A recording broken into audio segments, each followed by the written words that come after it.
talk a little bit about building leadership in a time of crisis. And I would say this is something that I personally spent the most time on when we were in a shutdown mode, when we were all quarantining, is what can we do to make our team stronger? So put a lot of emphasis in that. So kind of this is a few steps that we took in building leadership during this crisis time. And the first is you have to own your own resilience. So you have to go into this like coming into a spot of saying, hey, this is really hard. Everyone had different things about their lives or situation during this that was difficult, but you have to own that you're working through that and that you're going to be better on the other side.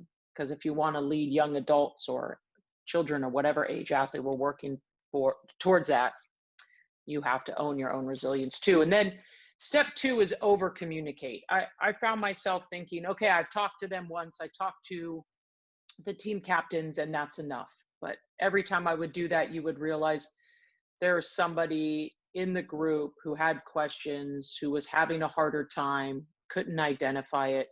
So we just over communicated. And that doesn't mean each communication needed to be a lot. We use GroupMe, and it was just a lot of little check-ins that just help people stay connected and know everything that was going on. Because I think in a difficult time, sharing information with each other is so important. And it's okay if the information is, I don't know when we're getting back to the pool.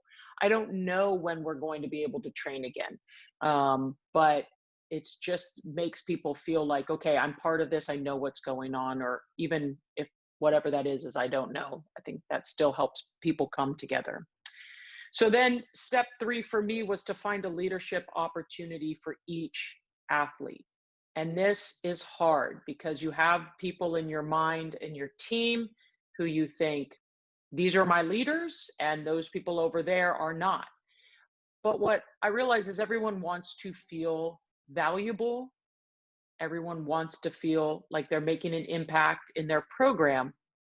And even though if you don't see that and you don't initially know how that person can help, I tried to find a opportunity for each person in leadership. And it's small, and not everyone has the same share of leadership, but I found a huge impact on bringing the team together when every single person had, some role, whether that be the team meetings, the team activities, having them in small groups and having somebody from each group speak to the larger group, and having different people plan social events or helping with recruiting, any of that.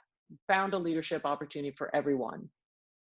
But then that goes into, then you give the ownership to the top leaders. So everybody gets an opportunity to lead.